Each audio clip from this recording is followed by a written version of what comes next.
So I'm an authorized practitioner for the Nelson Nash Institute in the infinite banking concept. And I also have a brother who is a practitioner, authorized practitioner also. And today in the mail, I received a book that he had sent me. And I'm just going to point the camera at it. And it's called, as you can see, maybe, Be Your Future Self Now. And I was, first of all, thank you, Ray. I really appreciate the book, the sentiment that it comes with, the love that it comes with, so thank you. What struck me in here was this idea of being present. I haven't finished the book. I just read the introduction, maybe 20 pages. And what I've got out of it so far is something a little bit different than some other things I've heard. And one is this idea of being present.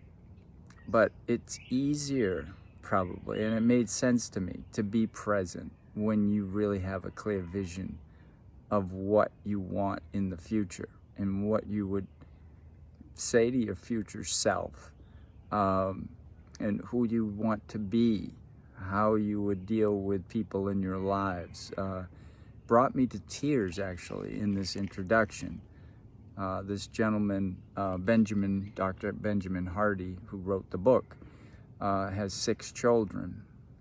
And he said while he was in the throes of writing the book, he was coming home from a day of research and so forth, and he was approaching his own home and knew what would probably be going on, a little bit of chaos with a young family.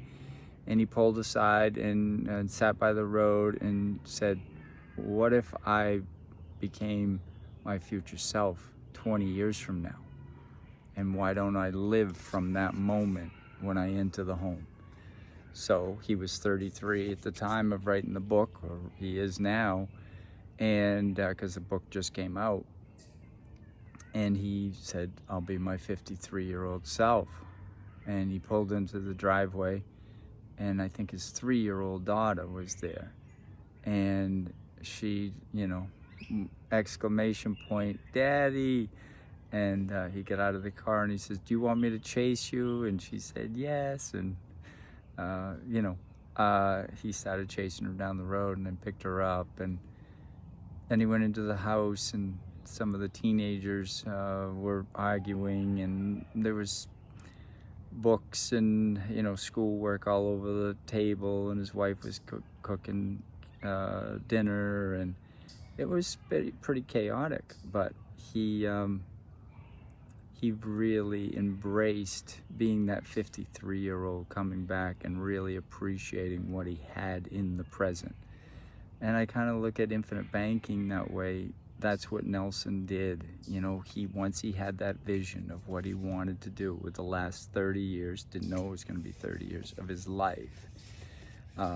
He looked long term. That's how he lived. That's how he built this infinite banking concept, that it is a long-term thing, and to be continued.